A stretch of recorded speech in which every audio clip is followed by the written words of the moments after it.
This is Andrew Janiak from Duke University and Project Vokс.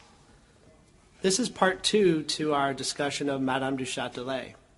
As we heard in part 1, the most interesting aspect of Madame du Châtelet's Foundations of Physics is that she decided she would be neither a pure Newtonian nor a pure Leibnizian philosopher. Rather, she would forge her own path. Madame du Châtelet was fully convinced that there is one important missing element in the Newtonian approach to thinking about philosophy. Before we can understand it, however, there's one thing we have to keep in mind. Isaac Newton, to us today, was a great scientist. But in the 18th century, everyone understood that Newton and his followers stood for an approach to understanding nature. They stood for the idea, for example, that there are forces of nature that human beings can come to understand, that these forces might act across very, very great distances. They stood for the use of observation and experiment. This approach to understanding nature was very different from what we found in Descartes in the 17th century, or what would be found in Newton's greatest rival Leibniz in the beginning of the 18th century. So with that background, let's think more about Madame du Châtelet's view about what was missing in the Newtonian system.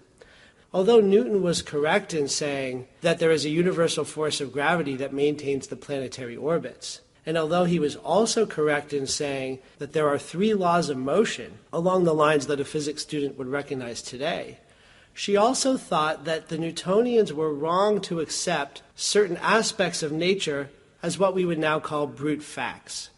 That is, they were willing to accept various features of the natural world as having no deeper explanation. And Madame du Châtelet believed that Leibniz and his followers were correct in saying that we couldn't accept brute facts.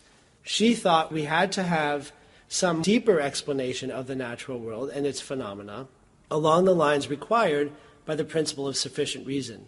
So the most important aspect of Madame du Châtelet's Foundations of Physics is trying to find a way to use the principle of sufficient reason to provide a deep explanation for natural phenomena of a kind that is missing in the Newtonian world.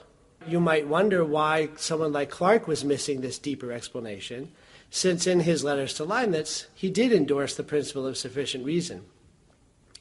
But from Madame du Châtelet's point of view, he has the wrong interpretation of it, as Leibniz had already suggested, and as a result, he really doesn't provide a deep explanation for natural phenomena. He simply says that, well, the explanation is they are due to the divine will. But the divine will remains inscrutable from a Leibnizian point of view. And Madame du Châtelet held a Leibnizian view of the principle of sufficient reason. She thought, therefore, that merely referring to the divine will was not sufficient. We had to have a deeper understanding of natural phenomena, one that would explain the reason even that God would choose to make certain things the case. In this way, Madame du Châtelet forged an intriguing middle path between the Leibnizian view and the Newtonian view that was prominent in her day. And most intriguingly, finally, in that way she actually prefigured some of the work that we would associate with Kant later in the 18th century.